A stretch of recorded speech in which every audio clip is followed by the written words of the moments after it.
We are almost there. The return of Conor McGregor. But before we get there, we're going to have to discuss what we're looking at on the screen right now. This is Max Holloway getting ready for fighting his first fight at welterweight. Let's get to it. From the Death Can't Wait studios of Arizona, we are live with the MMA-Holes.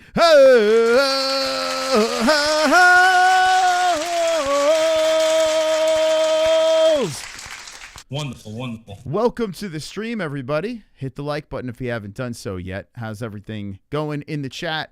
As we are going to talk about a little bit of this. When I look at the state of Max Holloway, it reminds me of somebody. Now, I want you to get your votes in the poll that's pinned in the live chat. And if you are watching on the replay, let me know in the comment section what you think about the shape of Max Holloway. And are you a little worried about his big fight against Conor McGregor? UFC 329 main events. The week of Holes Fest. We are in the week of Holes Fest. Las Vegas, Nevada. Remember, Discord. Let's link up. Let's figure out where everyone's meeting up, what everyone's doing. We'll chime in. We'll dial in from the people on the street. I did see this Odyssey trailer. Did you guys see the Odyssey trailer? It kind of piggybacks off of the stream we did on Tuesday night. I saw Achilles. Wonderful, wonderful. I'll talk about that tomorrow. Food Court Fridays on Gummy Gang, by the way, tomorrow. No 1FC event in the morning. There's nothing going on. But tomorrow on our second channel, Food Court Friday, since we won't be here Saturday, it's 4th of July. The UFC's taking off. We're going to be celebrating the 4th. So tomorrow will be Food Court Friday, big extravaganza on the Gummy Gang. Make sure you're dialed into that. Gaining weight is good, but you got to get used to that extra pounds. Dude, Chronic, you know what's up. You know what's up. You know what's going on. I looked at this. I feel more confident than ever in the Notorious. All I can think about in this fight is Alex Pereira. Alex Pereira moving up to heavyweight. I was like, man, look, he's looking a little thick. A little extra weight on him. Going up 2 weight classes. Think about it. Alex Pereira was middleweight. Did the light heavyweight thing. Went up to heavyweight to take a swing at Cyril Gane. Max Holloway was the featherweight. Went up to 155. Became a BMF champ. Did lose it. Had some more L's along the way. And now is fighting the Notorious at 170. Now, would Conor McGregor be a pure 70-pound fighter?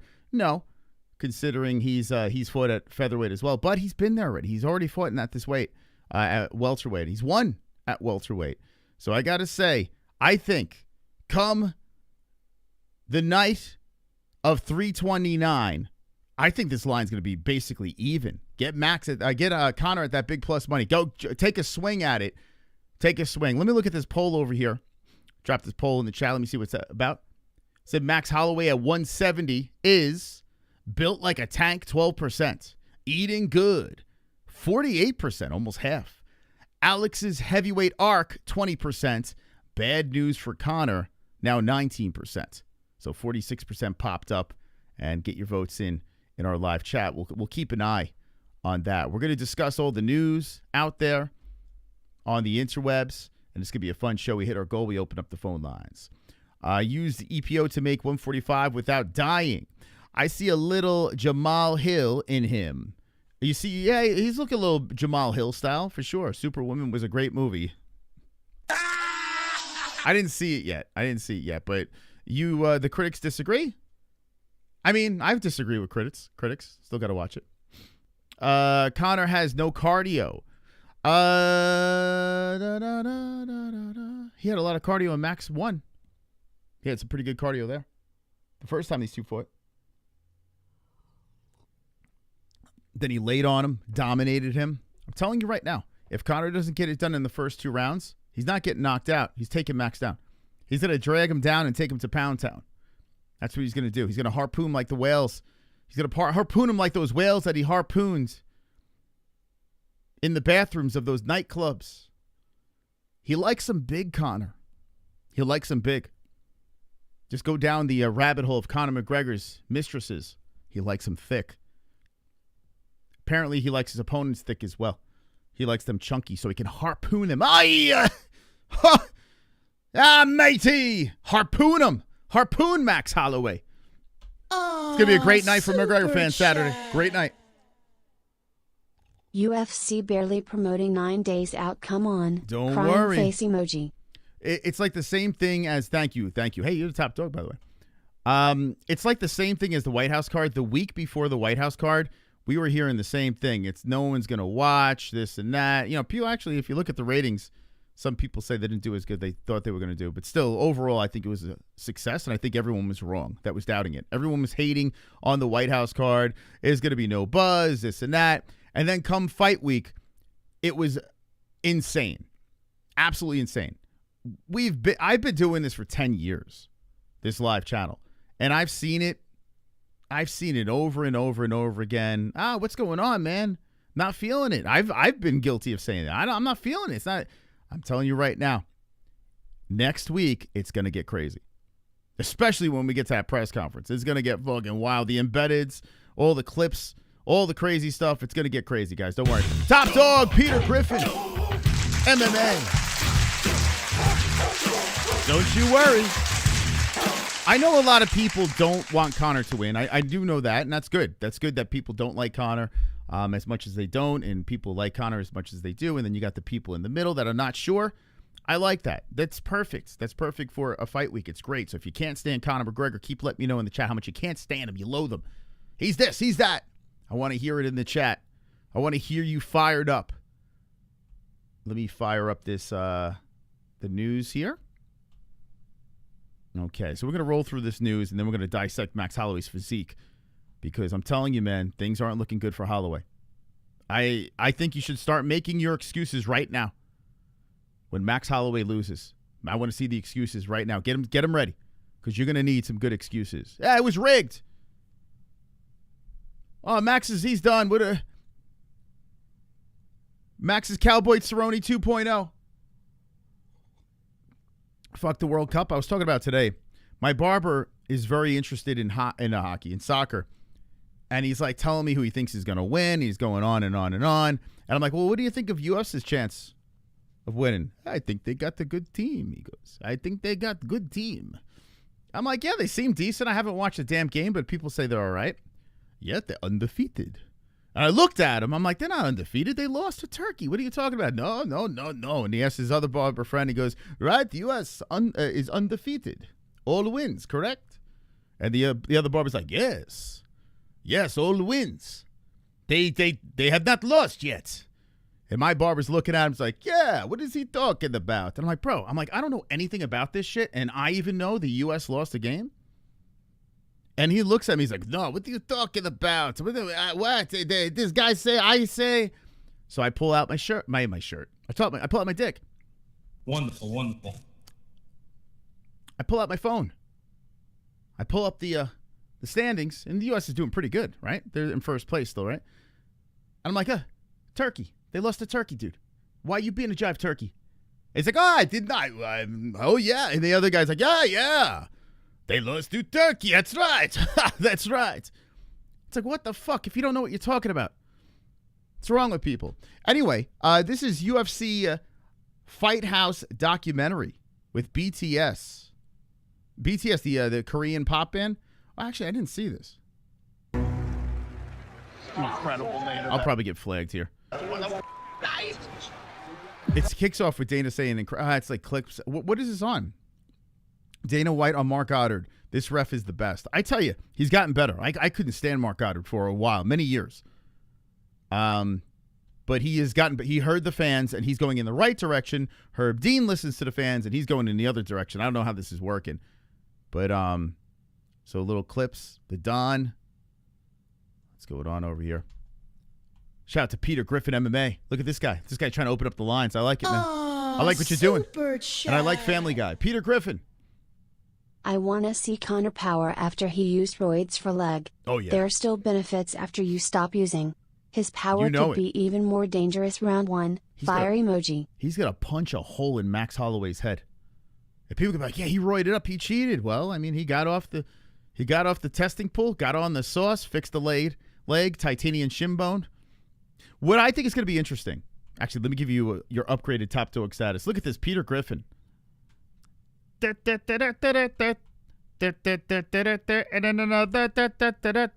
Is the brand spanking new top dog. All hail Peter Griffin. I want you to fight me today. Like I see this comment in the chat, Max will be too fast.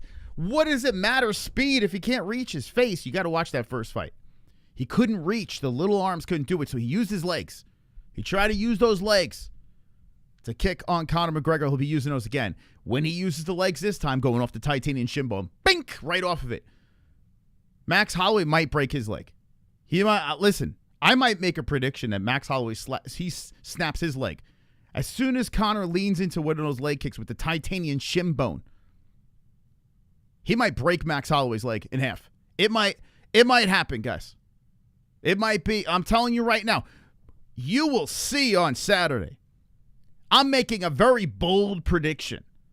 Okay? And I'm standing by my prediction. With the power of the Roadhouse Roids. Off the sauce. The praise the Lord. Praise the Lord. Conor McGregor's going to come in like an absolute dialed-in beast with a receding hairline and a bald spot on top and maybe a little cocaine on the nostrils. Who knows? Wonderful, wonderful. He's going to go in there. Max Holloway's going to look across the cage and be like, hey, what? I think I'm in over my head. He's going to try to engage, and all of a sudden, we're going to see Conor in the karate stance. We're going to see him like a magician. He's going to be doing that magician shit. He's going to be pulling a rabbit out of his hat. He might still have the weight hanging off of his cock. You might see on those tight shorties, you might see a weight hanging off of his foreskin. That's how confident he is going into this fight.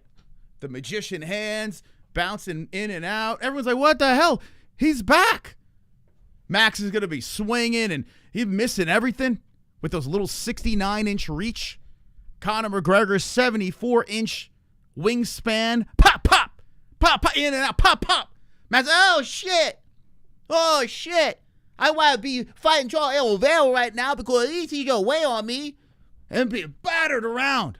Max throws a leg kick off the titanium shin bone. Snap! Right in half. Oh, now I got one leg. I got one leg.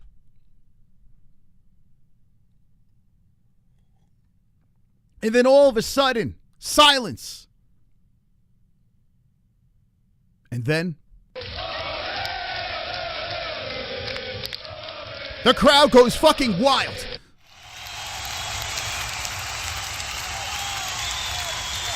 Conor McGregor hits the mic.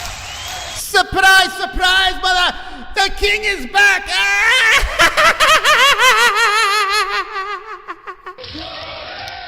Holy shit.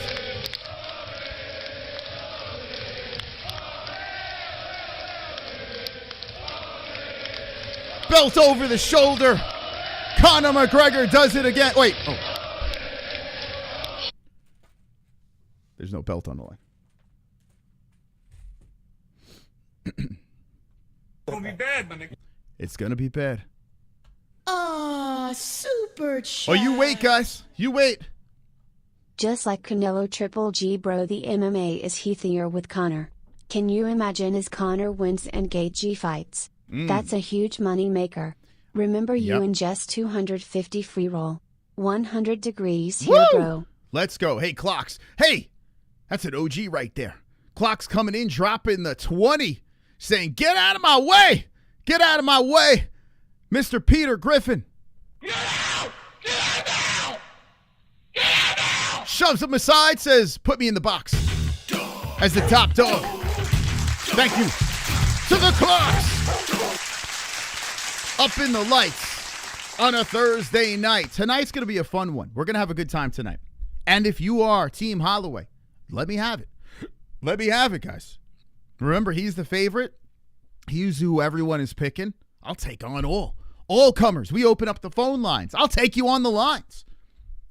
It's going to be a fantastic, an absolute fantastic stream today. Make sure you hit the like button. Super chat. Tetra, you like that new emoji? Any chance I get that shirt before Vegas? It's Vegas, baby. Okay. You should. Yeah, you should get that. Wait. You have the Holes Fest shirt. But actually, Jessie just asked me today, did she send you, DM me, did she send you, what's it called? Confirmation that she ordered it? I think she did. But yeah, let me know what's going on. Yeah, let me know, and I'll forward it to Jess. But she asked about it actually today. She's like, did J Beers get the shirt yet? Max, thank you, J Beers. Appreciate that. Max knows how he fooked. He's just in for the Hawaiian panty night. I'm telling you right now, I think Max is going to get messed up. What has he got to lose? Think about this. Who cares? Max Holloway's going to get paid $1 gazillion. He might just look just like Cowboy Cerrone next Saturday. He might be finished with shoulders. Boulder shoulders to the face. Smash his face inside out. Listen, little Ilya knocked him out. Now, to what Clock said before, Conor McGregor versus Gaethje, I've been thinking about this. I've been really letting it bounce around between my big head, inside my big head, between my big ears. Wonderful. I was thinking about how, oh, yeah, it would be great. Could you imagine if Conor fought Islam and the protege of Khabib Nurmagomedov? Wouldn't that be great? That would be something else. It would be like the biggest fight in UFC history, right? And then Conor has a chance to be a triple champion. It wouldn't make any sense. But imagine, he beats Max and he's got the name. They just, who cares? We just give him a shot at welterweight. Fight Islam if he beats Ian Gary. But the more I think about this, the Gaethje fight is way better. If Conor can get himself back to 155, which is a question because he's a little thick, but if Conor can get him back to 155, Gaethje, who is, listen, looking good, he just beat Ilia Topuria, but I think if you look at the matchups, Islam versus Gaethje, and you throw Conor McGregor versus both of those guys, most likely Islam is going to do the exact same thing Khabib did. So Khabib will get the last laugh. But if you put Gaethje in there, it's going to be a car crash fight, something more that Conor would have at least a better shot at, right? Not saying Conor wins. I don't want to ruffle any feathers. But I think it's an easier path back to gold. And you have the attachment of Ali Abdelaziz, the terrorist rat snitch. So Ali is managing Islam, but you have a better shot of Conor winning if he fights Gaethje. It would be massive. It would be America versus Ireland. It would be Gaethje, everyone's saying, hey, retire, but now Gaethje gets a chance at the red panty night, and he could smash Conor McGregor. So it would be a pretty big deal for Gaethje. It would give him a reason to stick around at 155. That is probably the fight that they would be leaning towards. And the lead-up would be nuts. Gaethje would participate. Even though he's a little goofy, I think Gaethje would bite back a little bit. He's not great on the mic, but he would participate in the shit-talking. Ali Abdelaziz would be running his mouth on social media. And you know Conor McGregor is going to be dialing in, hey, where's Noah? How's Noah? You know, he's going to be doing it. I think if we look past Max Holloway, that might be the plan. That might be the actual plan. But we still got to get past Blessed, right? We still got to get past Max, which after seeing this picture today, I am 100% confident Conor's he's gonna smash this dude. I don't even think Max is taking this serious. I think Max is just I'll have some cupcakes. I have some. I mean, it's at 170. Max loses nothing if he loses to Conor McGregor. Remember this. All Max gets out of this fight is money, which he's already getting. And the other thing he's getting out of this fight is redemption from the first one.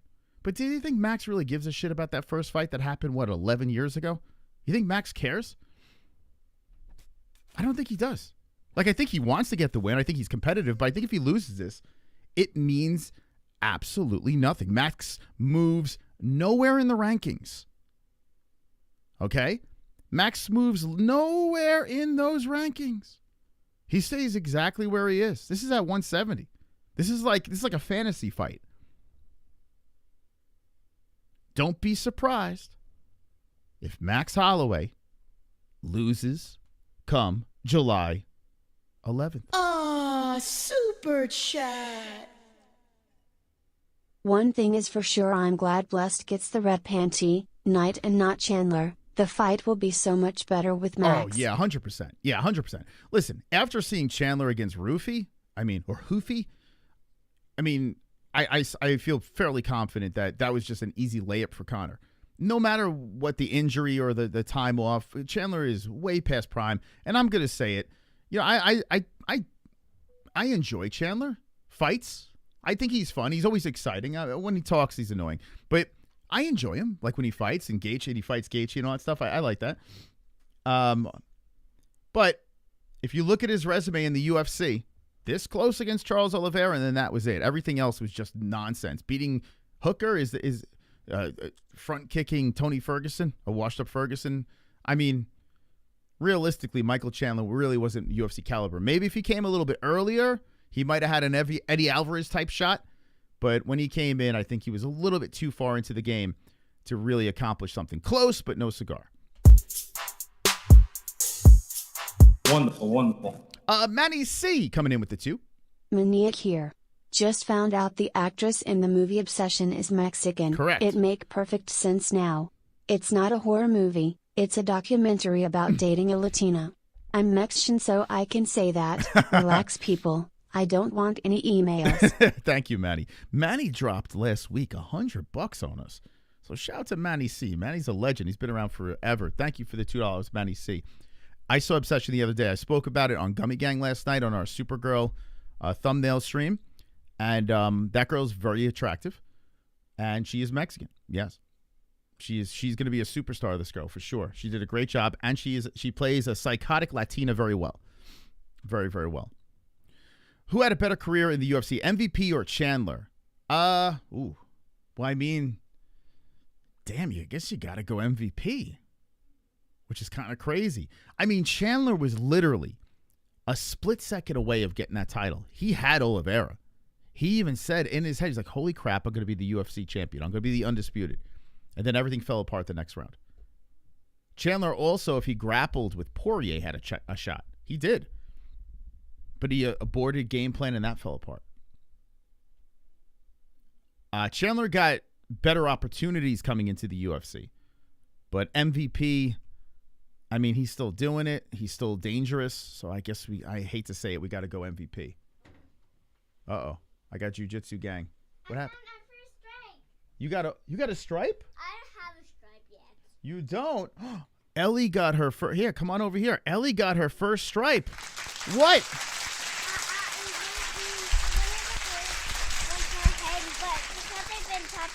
And I was about to cry, but I hold it in, and they give me about a stripe for that. Why are we gonna cry? No, they didn't give you a stripe for that. They gave you a stripe because you've been doing really well.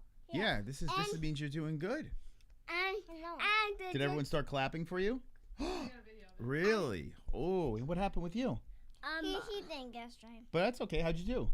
I done the bump right the head. You got bumped in the head? No, I didn't. You didn't? Oh, good. Huh? They were playing a pretty intense game. Oh, okay. Awesome. Well, it's called grab the belt. Grab the belts? Yeah. Ooh, that sounds like fun. You run around with the belt on your back, and then you run around, and you have to wrestle to get your back, and then just wave it down. Oh, well, I'm very proud of you. Congratulations. This is a big day. Thanks. All right. And it looks like everyone's saying congratulations in the chat as well. Pretty cool. And the jiu-jitsu is fun. You have to do jiu-jitsu. You have to do jiu-jitsu. It's fun? Yeah. Yeah? Well, I'm glad you're having fun with it. Okay. Okay, say goodbye. Blow kisses to everybody. There they are. The jiu-jitsu prodigies. Wow, a stripe on the belt. Oh, my God. He's going to be kicking my butt soon. Unbelievable. Look at that. Wow. Yeah, they're getting big, right? They're getting big. Well, also that part of the camera, see it stretches. Look at my hand. See that? So Ellie probably looked giant. Yeah, that's... So they were like right there. Look at my hand. Oh, imagine your hand. Wow, imagine having big hands like that. Look at this guy. But cool, right? Yeah, they got LA got a stripe. Thank you, Vince, man. Thank you. Julio, hell yeah, man. I trust me. I tell you the other day, actually, yeah, it was yesterday. I was just staring at them, and I was like, damn, I'm fucking lucky, man. Like, I don't know, it's just weird. It's so weird, but I'm not going to go on and on because it's like people talking about their kids. I could understand how it gets insufferable, but I'm a lucky guy for sure. Okay. Let's get back into making fun of people. All right. So where were we? Where did we leave off? This one here says these MMA legends ages this year. Okay, you ready for this? Look at these geezers. Look at the unks. How you doing, Hippie Dave? What's up, man? CHAMA is smoked chopped liver. All right, is anyone with me on this? I understand I've been a little hard on the CHAM, and I think Max Holloway is going to have the same fate come next Saturday. But are we sick of this guy yet? Are we finally done with this dude? Or you guys still like him? Let me know. I like him. I'm sick of him. Let me know in the chat. Are we done with this guy? Or give her, who cares? Like, I mean, listen, I enjoy a fight week with CHAMA. I am entertained by CHAMA fighting. I don't know. It's like, whatever. Conor McGregor, 38 years of age. Alex Pereira, 39 this year. Kamaru Usman, 39. Gaethje, who just won, 38 years of age. Adesanya, 37. Volkanovski, 38. It's kind of sad, man. We got just a little window of these guys. Little window, and then poof, that list is gone. CHAMA needs to just stay in one weight. They tried pushing him too hard. Now, he wanted that. He's actually the one that wanted it, Terry. It wasn't the UFC pushing it. The UFC wanted him to stay, and he was like, no, I want to fight John Jones. That was what he wanted. Then took Gone and probably, well, both he would have lost. Alex always stepped up when he was needed. True. He's a company man for sure, yeah. Bandwagon casuals. I don't know what that's. What do you mean? People that like those fighters? Usman is going to get killed by DDP. Yeah, I don't know about killed, but I'm gonna pick DDP. I don't know. Remember how Usman did against Hamzat? Usman is no joke, man. I thought Usman could have been middleweight champ when he was an active champion. Now he's older, and yeah, what is he? 39. So yeah, I would have to go DDP, but that's a bad fight, man. I like it. I believe there's hope for Alex at heavyweight. Well, there better be. He's not going any. He's staying there. So yeah, if you're saying he's forced, Alex don't want to go back down. He's staying there.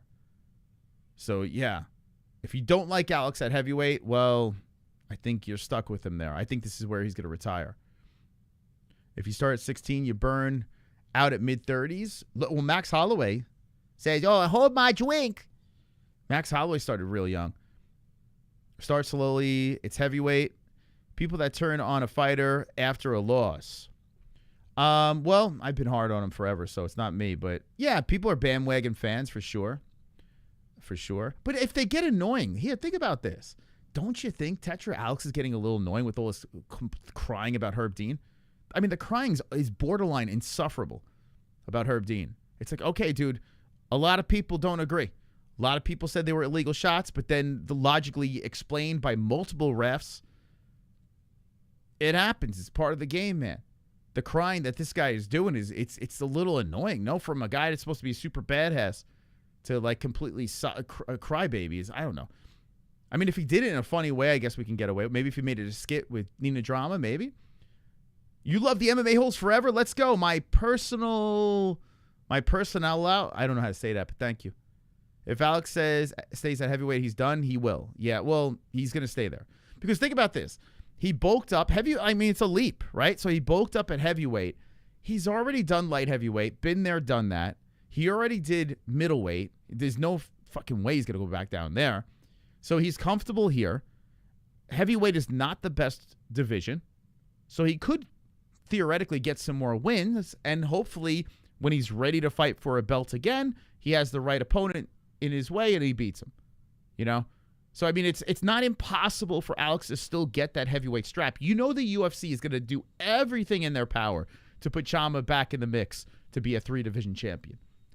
So if you are a Pereira fan, I wouldn't completely jump ship. I'd be like, okay, there's still hope. I understand he's 39 years of age, but at heavyweight, you got guys that could be in their lower 40s and still getting belts. So power is important at heavyweight. The problem is Alex's power didn't seem as scary when you're fighting these bigger guys. And he's stuck in the mud at heavyweight, man. Like he's still clunky, but he could beat some of these guys. He could beat Tai Tuivasa. It's a little annoying, but he's still done incredible since he's entered the UFC. And he's not a pussy, so maybe his bitching well, you could make the argument that Alex Pereira has been fed an easy path. You could say that. Like, if you look at the level of competition, you could dissect Alex Pereira. I don't want to go down that rabbit hole, but you could. I mean, you could do that with almost all these champions, which is kind of crazy. Like, if you wanted to be a real dick, think about this. If you wanted to be a real asshole UFC fan, and there's a lot of us could be that.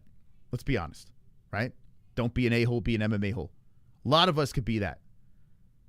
Most of these champions, when you go down the resume, you can literally shit on their career and say, were they really that good? Most of them.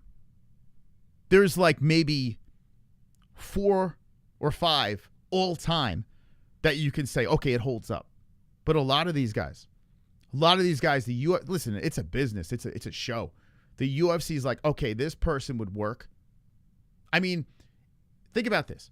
If you could have Nico Montana as a champion, if you can have Jack Della Maddalena as a champion, if you could have Bilal, what's his name? Muhammad as a champion.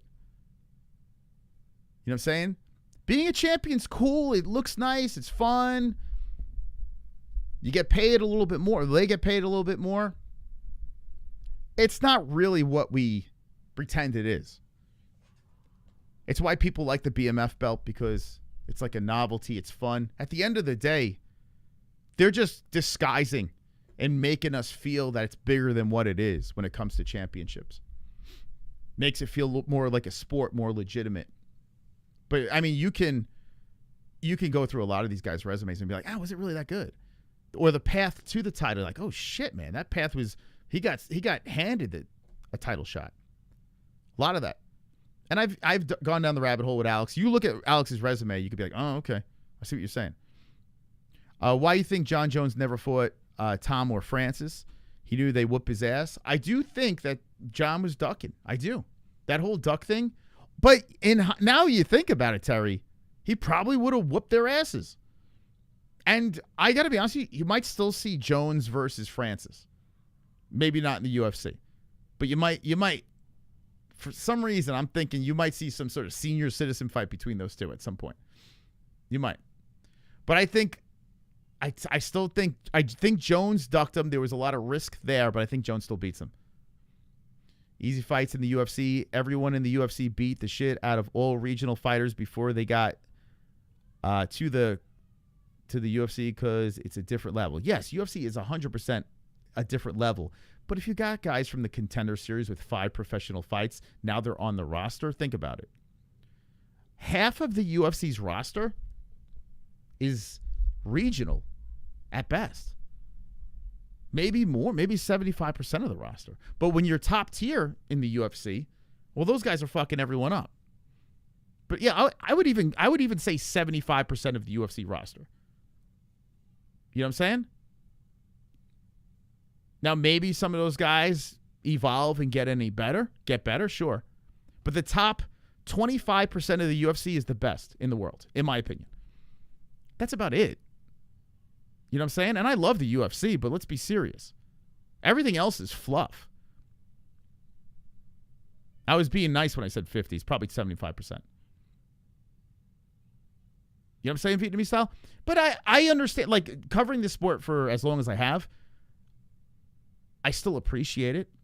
You know what I'm saying? Even if I criticize specific fighters, I still love it.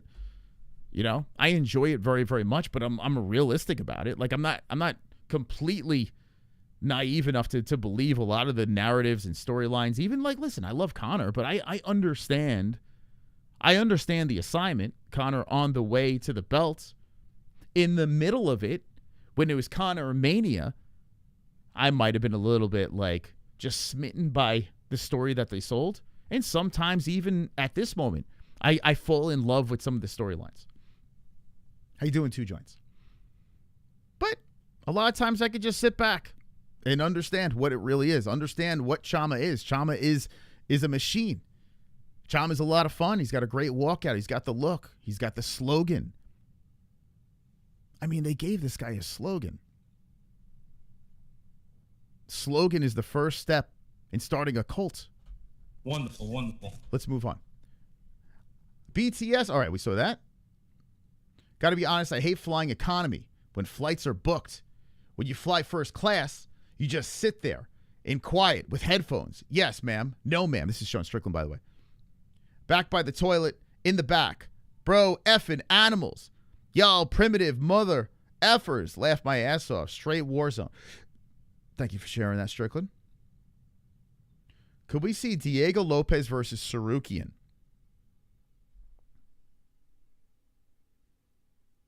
We could. Why not? So think Conor just wants out of his 2 fights with the UFC? I think he would like to stay. I do.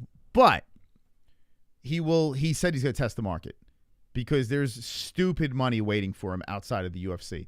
So I think in the perfect world is this. Conor beats Max, hits the mic, calls for a belt. The UFC gives him a shot, which when I say gives, that's what they're doing. It's not like he's earning it, right? If he beats Max Holloway, does he deserve a title shot? Let me know in the chat. Do you think he deserves? But the machine will put him in place. For sure, he will skip the line and get a title shot. Conor wins the belt one more time, ends the contract, the 2-fight contract, if he can get that belt and then test the market. His value's up through the roof. It's all smoke and mirrors. And he gets paid stupid money to fight somewhere. Who knows? Conor isn't beating Max. Oh, my God. Come on, Wizard. You know. I gave you a whole explanation. I know I'm the only guy on the internet saying this. But I come with some good facts here. Okay? I think Max CHAMA Holloway. I think it's a carbon copy, if not worse. Think about it. CHAMA had a better chance at beating Cyril Gane. Had a better chance. Max Holloway just came off a loss. Got dominated for 5 straight rounds for the BMF fight. Think about it. I know people love Charlie Olives, but Max coming off a loss, man.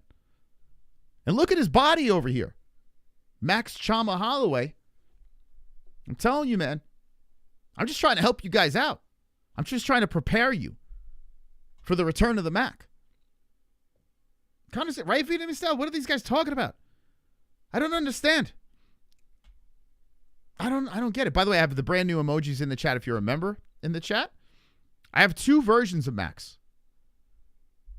I have 2 versions. I got full belly Max, and then I got a little bit better in shape Max. In the chat. I don't want to completely troll Holloway. That'd be wrong. That'd be wrong. I wouldn't be fair to the Max fans out there. So I do have 2 versions. You drop right now in the chat what's your favorite version. Bare Knuckle, yeah, BKFC will 100% happen, Jay Smith. I agree with you. I think it's going to, even if Conor extends his contract, I think at some point you'll see like a 45-year-old BKFC Conor fight. Conor sucks cocks. Gaylord. Bro, I don't know. You like which one you like, Vince? Look at them. I like them next to each other. I kind of like that. I like the 2 versions. Vince, I like that. That's pretty good. It's kind of like it's it's a melted Max. Conor effed up his nervous system with all the coke and booze. We'll see. He messed up his hair, that's for sure. He's in pretty good shape, though. I will say that. This guy, somehow he's in phenomenal shape. Most tested guy on the roster right now.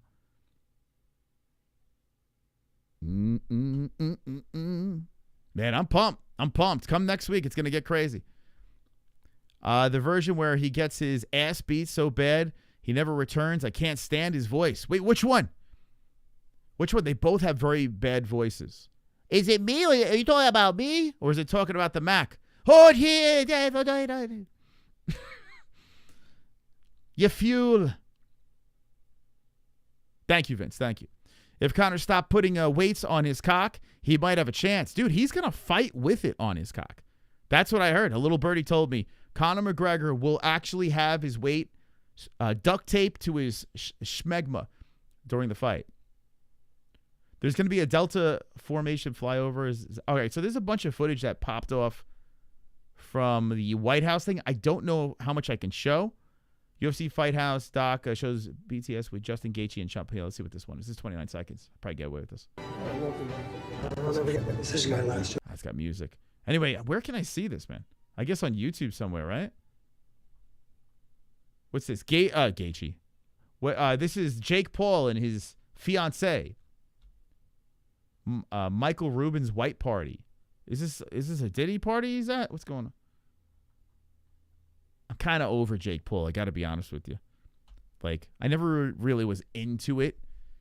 The fights happen. We cover. We do whatever we can. But I don't know. I feel like he's checked out. Fox Nation has a documentary. Is that what it is? Fox Nation? Can I see it on YouTube? Conor won't need 5 rounds. KO's Max in second. Could. I think he's going to lay on him, though. I do think it will get into the third, and Conor will find himself on top using his grappling like the first time. I do think he's going to do that. Max looked like dog shit on the ground against Charles. It looked like dog shit the first time against Conor. I think Conor gets him back down, to be honest. But I do think Conor's going to get a little gassed, and he's going to resort to grappling. I'm still undecided on which round I'm going to go with the finish. I'm undecided. He better get hope. Nah, Blue Eyed Mozart. Watch the first one. I have zero worry. Zero worry. I don't understand how Conor's not the favorite. It's crazy. Only Fox paid subscription. Oh, that's stupid. Dude, I would never watch. Fox paid subscription to watch. I'm sure if you watch enough clips on X, you can see it. She has some legs. Yeah, oh, Jake's girl? Yeah, Jake's girl. She's an Olympian, man. She's an athlete. I think Conor is going to beat Max up on the feet. Yeah, I think so too. I'm telling you guys, if you watch that first fight, I understand they're younger. I get it. I'm just talking about the reach. Max couldn't reach him, man. He couldn't reach him. He was getting boxed up. So Max was resorting to those leg kicks. And he's going to do the same thing again, man. He's going to be working those low kicks, testing out that leg, for sure. I wouldn't be surprised if Conor grabs the leg, takes him down. I would not be surprised. Taking round 4. He did whiz. That shit was crazy. Last night was hilarious. We had some good songs on Gummy Gang. I feel like Max might fight. Max fights more than most. He's bound to have a bad day. Or hell, I don't know, he's saying. Remember, Ilya knocked him out, man. Ilya knocked Max out. Now, that was at feather. That was at featherweight, so that was a more drained. I do think Conor's going to take him down. J-Beers, yeah. I do. He did. I mean, Conor did whatever the hell he wanted with him on the ground the first time. Max looked lost on the ground. Max is not doing great. I mean, think about that. Conor's not known for his grappling, yet he just manhandled Max on the ground like it was nothing. And now they got extra weight on the bones. So, I don't know. I think Conor's taking his ass down. I do. Conor by submission would be oh, my God. What's the money on that? Conor sub. RNC, McGregor on the back. Hey, man, is this guy going to choke me out? What the fuck? I mean, listen, Conor knocked a guy out with his shoulder. Broke his nose with it. Cowboy Cerrone's nose went inside out just from the shoulder. Maybe I'm seeing Conor on top, even shoulder bumping that little smushed nose on Max. I might say that by shoulder bump on the top mount. Kang, kang, kang. Ah, stop it! It hurts so much. I got 500 on Max. Conor might land a bang, but Max wins. Well, do you want to have a funeral now for the 500? When do you want to have this funeral, man? I don't want you to lose money, dude. Why didn't you, Johnny? Why you got to Johnny Tsunami? You got to contact me and be like, Mystical, what do I do here? You have 500 on Max. You could have gave that money to us instead of flushing it down the toilet. Oh my God, Johnny, your money is gonna be swallowed up by a tsunami. Oh, jeez. I usually hope you guys win. I do. I hope you win some money, man. But there's no way Max wins. It's impossible. It's an impossible feat. Has Conor ever subbed someone? I mean, without knocking him down first. Did he sub before? Hold on. I feel like he's got a sub on his resume. Hold on. Let me look. Let me take a... Actually, let me do this on MMA-Holes.tv. I feel like earlier in his career, but no, man, I might be wrong on this one. Maybe not. He's been subbed. Do know that. I was in the building for one of those. I do know that, man. Bump, bump. Let's look at the notorious... Oh, shit. I'm clicking the wrong shit. After being a champ in my sport, 20 years off return, me to only just about black belts. Time will ruin whatever Conor had. Wait, what was this guy saying? After being a champ in my sport, 20 years off returned me to only just about black belts. Time will ruin whatever Conor had. I honestly don't know what you're saying. That's like, I feel like you're telling me two stories and smashed them together.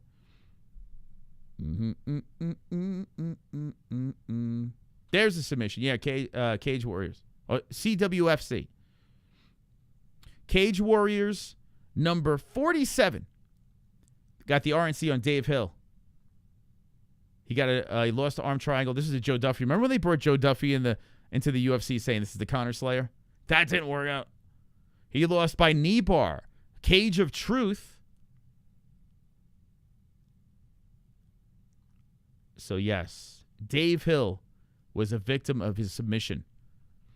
Nate Diaz, we don't want to talk about that, man. And Khabib, like, we just forget about those. Those were sort of fake. Especially Nate, since I was in the building for it. What a fluke that was. That was a crazy, dude. I tell you, 196 was nuts, though. When Nate Diaz came in, saved the card, it was supposed to be RDA. That first round was fire. Nate was getting dropped. Conor was just piecing him up. But he was all like, he was going in there, going for the kill, just wasting his entire gas tank in that fucking first round. Then he shoots for that takedown, and Nate makes him look like a fool. Like a fool. Del Dustin, bring it with his drunk ass. Okay. Gonna be bad, my nigga. I got you. I got you. Ben Boner versus Austin Trout. BKFC Liberty Brawl. When is this? When's this? When's this? Is this happening tomorrow?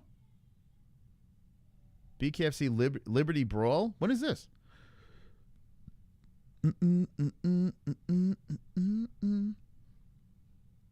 Britton Hart's fighting. She follows us. July 3rd. Oh shit! It's tomorrow.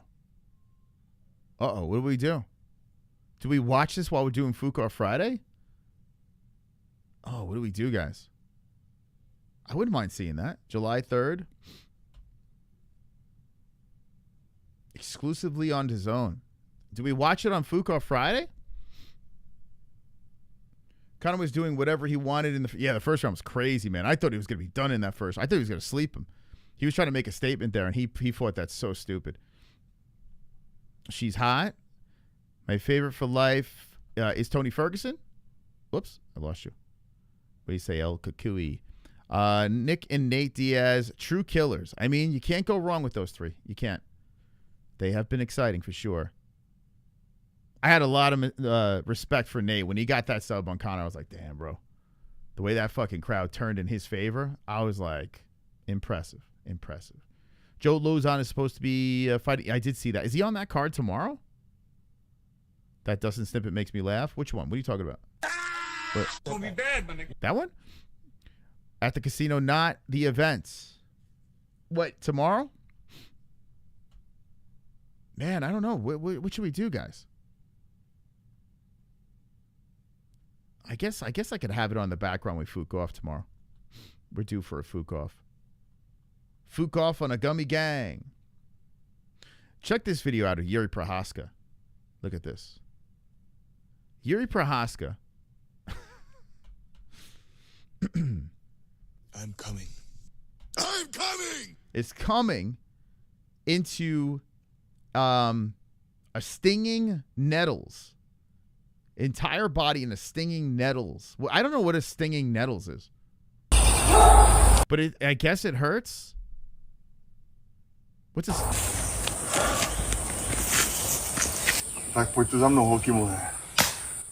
This guy just had a kid. I'm coming. I'm coming! He just had a kid, man. It was funny. My son, there was a picture of Yuri Prohaska, and I guess it was when he had the antenna, and my son's like, oh, look, it's daddy. I'm like, oh, here we go. I guess he remembers me having a little antenna as well. Daddy's Yuri Prohaska. Daddy, I hope I'm as smart as him, too.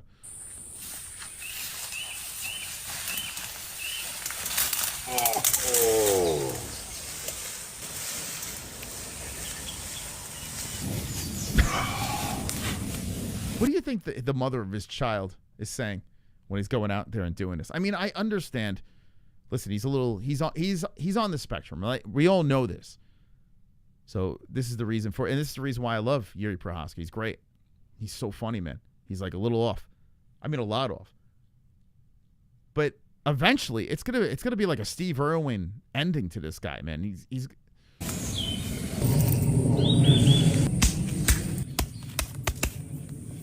Dobry! I missed the spot. I missed the spot.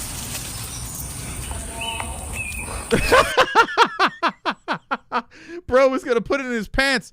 He's gonna put it down. What the fuck?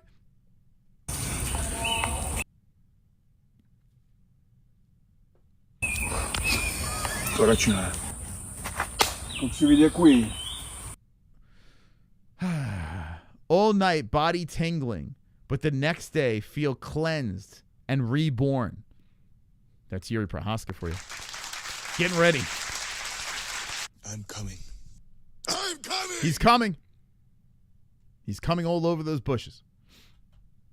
Whatever. That's a real man right there. You could eat those things? What does it do? Boy, that hurt. And it could be fatal. I mean, I guess it's pretty fucked up if they're showing this. Gonna be bad. Gonna be bad. Dustin, what do you think about Yuri's that video? Gonna be bad, my nigga. No, really, Dustin, what do you think? Gonna be bad, my nigga. Oh, okay. Fine.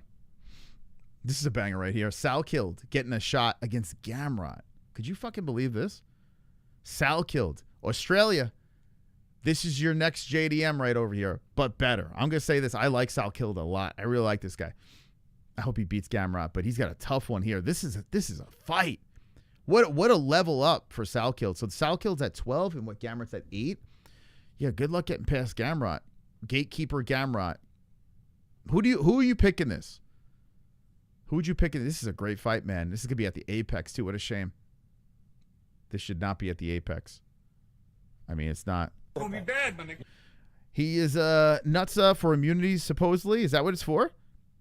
That's a good fight, right, Hippie? That's really solid. I can't believe they're pushing Sal Kill this quick, but I guess he's ranked, so let's go for that. I hope he beats Gamrot. Yeah. Me too, man. Camera always spoils the party. He will. Gamrot wins. Oh, yeah, who's winning this? Who's winning this? Tell me. Gamrot or Sal Killed? Sal Killed's still kind of green. The AI rankings? Let's look. Let's look at the rankings. Let's look at the rankings. So Sal Killed. This is media rankings. They got Sal Killed at 8. Meta has Sal Killed at... Where are you, Sal Killed? Wait, am I looking? Oh, I'm looking at the wrong one. Come on! Why they move? Why they got move? They got Meta got Sal Killed at 12. Media's got him at 8. Meta's got him at 12. I think Meta's right on that one. Like, Sal Killed's good, but he should be low on the rankings. Like, he's still relatively green. He's right below Fazeev on the Meta. And then on Media, he's above Media's got him at 8, like inside the top 10, with Fazeev at 13. Yeah. I think at that point, I'm with Meta. Sal Killed's good, though. Sal Killed's pretty good. Yeah, Meta's got that one better. That one locked in better.